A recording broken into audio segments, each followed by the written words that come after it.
dear students, and welcome to Chem Portal by SMA. I hope you all are fine and safe at your homes. If you are new to this channel, then first of all subscribe to this channel and hit the bell icon so that you may get notification of all my new videos. Today I am going to start with a modern periodic table. As you all people know that in inorganic chemistry we have to study a lot of elements, their groupings, their families, their chemical properties, and that is why the periodic table should be understandable. Okay, means if you are not able to understand the periodic table, you will not be able to answer any question of inorganic chemistry, right? So I thought of starting inorganic chemistry by the lecture of modern periodic table.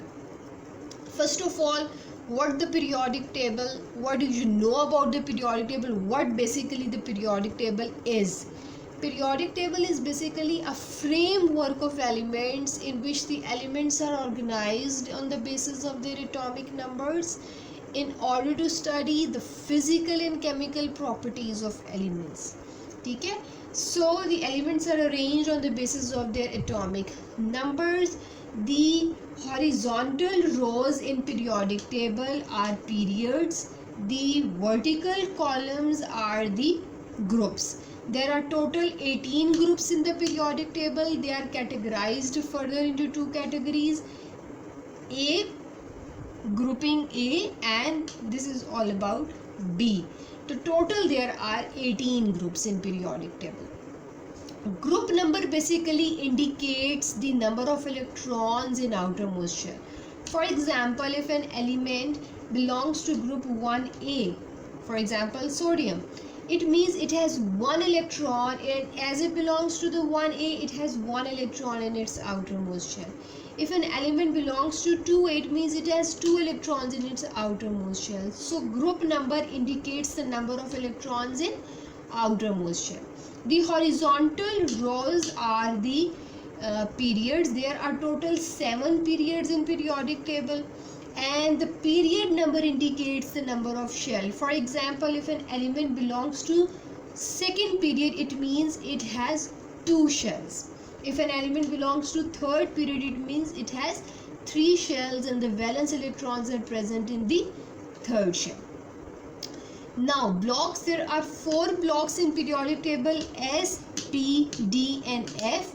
Block indicates the electrons are present in which subshell. For example, in S block elements, the electrons, the valence electrons are present in S subshell. In P block elements, the valence electrons are present in P subshell. So this is very important thing to be reminded. Okay.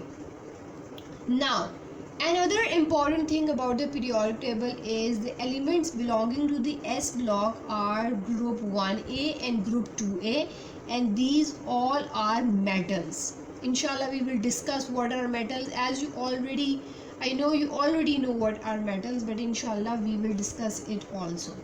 Okay? And the elements belonging to the P block, they are either non-metals or the metalloids. Now the metalloids are, these are few metalloids. Metalloids means the elements having the properties of both metals and non-metals, right? The elements present in the center are the transition elements. There, that is a particular reason behind the name of the transition elements, and that is the transition elements are those elements in which there is DD transition is present. We will inshallah discuss what DD transition is, and the simpler way to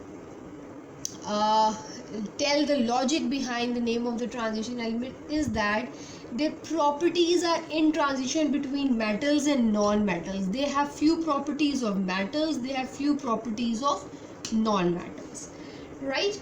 Now the last F block contains the lanthanides and actinides. Okay? Lanthanides and actinides are basically the continuation of group 6 and group 7th